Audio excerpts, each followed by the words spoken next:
آج ہم ایک ایسے خزانے کے بارے میں بات کرنے جا رہے ہیں جو ہر انسان کے پاس برابر ہوتا ہے، لیکن کچھ لوگ اسے استعمال کر کے آسمان کو چھو لیتے ہیں اور کچھ لوگ اسے ضائع کر کے پچھتاوے میں زندگی گزار دیتے ہیں۔ وہ خزانہ پتہ ہے کیا ہے؟ وہ خزانہ ہے ٹائم، یعنی وقت۔ اللہ تعالیٰ نے قرآن مجید فرقان حمید میں فرمایا، بسم اللہ الرحمن الرحیم، والعصر ان الانسان لفی خسر، یعنی قسم ہے زمانے کی، بے شک انسان خسارے میں ہے۔ یہ آیت ہمیں بتا رہی ہے کہ وقت کی قسم کھا کر اللہ تعالیٰ نے یہ پیغام دیا کہ جو وقت ضائع کر دے وہ اصل میں اپنے زندگی کا نقصان کرتا ہے۔ حضور تاجدار کائنات صلی اللہ علیہ وآلہ وسلم نے ارشاد فرمایا، دو نعمتیں ہیں جن کے بارے میں اکثر لوگ دھوکے میں رہتے ہیں۔ ان میں سے پہلی نعمت ہے صحت اور دوسری فارغ وقت۔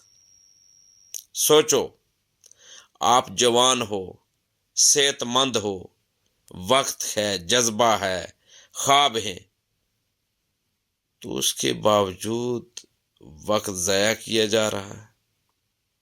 کبھی سوچا؟ وہی وقت ضائع کرنے والے کچھ عوامل ہیں، انسان کو پتہ بھی نہیں چلتا کیا ہے۔ وہ ہے سوشل میڈیا کا بے جا استعمال، فضول محفلیں اور بے مقصد گفتگو، نیند کی زیادتی، غیر ضروری موبائل گیمز، بغیر پلان کے دن گزارنا۔ یاد رکھیں، وقت کو قیمتی بنانے کے کچھ عملی طریقے ہمیں سیکھنے ہوں گے۔ وہ کیا ہے؟ سب سے پہلے نمبر 1 ہے روزانہ کا شیڈول بنائیں۔ سونے، اٹھنے، کھانے، سیکھنے اور عبادات کے اوقات طے کریں، اور فجر کے بعد یاد رکھیں پروڈکٹیو ٹائم استعمال کریں۔ فجر کے بعد کا وقت قرآن، مطالعہ، نوٹس بنانے اور پلاننگ کے لیے بہترین ہے۔ پھر یہ ہے کہ موبائل کا استعمال محدود کریں، صرف فائدے کی چیزیں دیکھیں۔ وقت ضائع کرنے والے جو ایپس ہیں یاد رکھیں کہ وہ ڈیلیٹ کر دیں، اور علم حاصل کریں۔ ہر روز کچھ نیا سیکھیں، دین بھی دنیا بھی۔ ہر دن ایک ہدف طے کریں، مثلا آج ایک حدیث یاد کرنی ہے، ایک ویڈیو بنانی ہے، یا کوئی سکل سیکھنی ہے، یا کوئی لیکچر سماعت کرنا ہے، یا کوئی نئی بات ہے وہ ہم نے سیکھنی ہے اور اس پر عمل کرنا ہے، کوئی اچھی بات۔ حضور تاجدار کائنات صلی اللہ علیہ وآلہ وسلم کی زندگی ہمارے لیے بہترین نمونہ ہے۔ یاد رکھیں کہ ایک اپنے ساتھ وعدہ کریں کہ دن کو دین کا پیغام امت کی خدمت کرنی ہے، رات کو عبادت، دعائیں اور گریہ وزاری کرنی ہے۔ صحابہ کرام رضوان اللہ علیہم اجمعین علم، تجارت، جہاد اور تبلیغ سب کرتے تھے۔ امام شافعی رحمۃ اللہ علیہ روزانہ قرآن، مطالعہ اور فقہ سیکھنے میں مصروف رہتے۔ یاد رکھیں، اگر آپ چاہتے ہیں کہ آپ کی زندگی بھی کامیاب ہو تو دن کو علم اور عمل سے اور رات کو عبادت اور دعاؤں سے بھر دو۔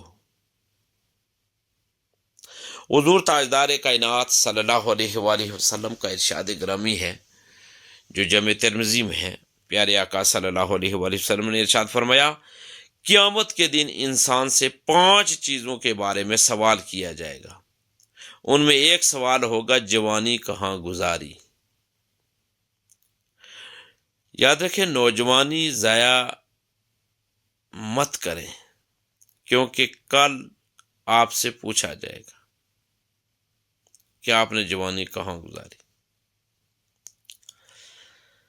ضرورت اس امر کی ہے کہ ہم ان ساری باتوں پر عمل کریں، اور پھر رات سونے سے پہلے یاد رکھیں، رات سونے سے پہلے اپنا محاسبہ کریں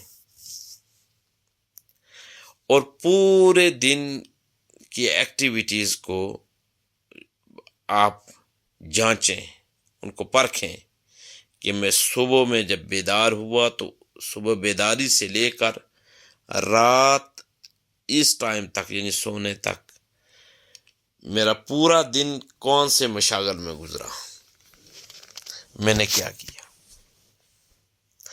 دیکھیں، ایک ایک لمحہ قیمتی ہے۔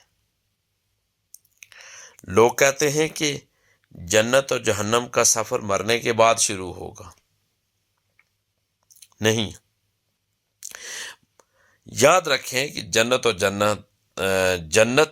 اور جہنم کا سفر اسی دنیا سے شروع ہو جاتا ہے۔ جنتی لوگ بھی اسی دنیا میں ہیں، اور اگر اعمال اور عقائد درست نہیں ہیں تو یاد رکھیں کہ جہنم کا سفر بھی اسی دنیا سے شروع ہو جاتا ہے۔ اگر ایک شخص کے عقائد بھی ٹھیک ہیں، اس کا کنسیپٹ بھی کلیئر ہے، دین اسلام کے سنہری تعلیمات کے مطابق زندگی اس کی بسر ہو رہی ہے، کردار بھی اس کا ٹھیک ہے، تو یاد رکھیں کہ وہ بالکل صراط مستقیم پر ہے اور وہ جنت کے راستے پر گامزن ہے۔ لیکن اگر اس کے عقائد ٹھیک نہیں، اس کا کردار ٹھیک نہیں، اس کی تعلیمات ٹھیک نہیں جن پر وہ عمل پیرا ہے، تو یاد رکھیں کہ معاملہ برعکس ہوا تو وہ یہ جہنم کا راستہ ہے۔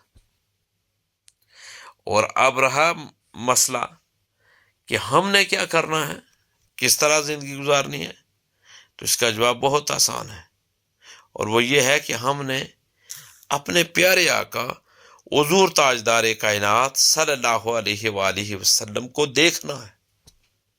پیارے آقا صلی اللہ علیہ وآلہ وسلم کی زندگی ہمارے لیے کامل نمونہ ہے، اس کے مطابق ہم نے زندگی گزارنی ہے، اور پوری کوشش کرنی ہے کہ ہم نے دین اسلام کی سنہری تعلیمات کو سیکھنا ہے، ان پر عمل کرنے کی پوری صحیح اور کوشش کرنی ہے۔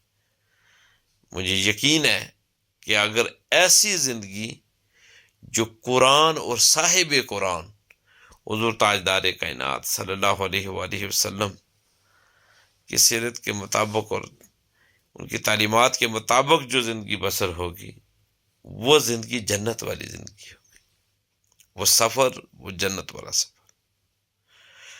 وہ خوش قسمت، وہ سعادت مند ہیں لوگ کہ جن کی زندگیاں قرآن اور صاحب قرآن حضور تاجدار کائنات صلی اللہ علیہ وآلہ وسلم کی تعلیمات کے مطابق بسر ہو رہی ہوتی۔ میں اللہ تعالیٰ سے دعا کرتا ہوں کہ اللہ تعالیٰ ہمیں زیادہ سے زیادہ علم دین سیکھنے اور اس پر عمل پیرا ہونے کی توفیق اور ہمت عطا فرمائے۔ دین کی بات پھیلانا صدقہ جاریہ ہے، ثواب کی نیت سے ویڈیو کو شیئر ضرور کیجیے۔ جزاک اللہ۔